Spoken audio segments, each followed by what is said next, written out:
అక్కడన్నీ టికెట్లు ఉచితం అంటున్నారు, ఇక్కడన్నీ ఫస్ట్ క్లాస్ అంటున్నారు. ఫస్ట్ క్లాస్ అంటే అందరితో కలిసి వెళ్ళిపోవాలండి, అట్లా ఎలా అవుతుందండి? లేదండి, ఈ ట్రైన్లో అన్నీ ఫస్ట్ క్లాసేనండి.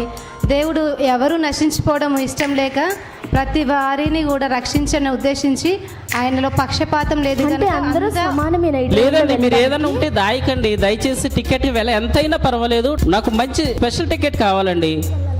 సారీ సార్, ధనిక పేద అని తేడా ఏమి ఉండదండి, భేదమేమి లేదండి. ప్రతి వారికి కూడా అన్ని ఫస్ట్ క్లాసేనండి. ఈ ట్రైన్లో మాత్రము ఇది స్పెషల్ ట్రైన్ అండి, ఇది అన్ని ఫస్ట్ క్లాసే ఉంటుంది. సారీ అండి, ఈ ట్రైన్లో జర్నీ చేయటం నాకు అంత ఇష్టం అనిపించట్లేదు. ఎందుకంటే అందరితో కలిసి వెళ్ళడం అనేది నాకు ఎప్పుడు ఇష్టం ఉండదండి. నేను ఎప్పుడు లోకంలో నేను ఒక స్పెషల్ అంతే ఉంటాను. మరొకసారి ఆలోచిస్తారేమో అనుకుంటున్నాను. ఇంక ఇందులో ఆలోచించడానికి ఏముందండి? జనం అందరితో కలిసి వెళ్ళడం అనేది నాకు ఎప్పుడు ఇష్టం ఉండదండి.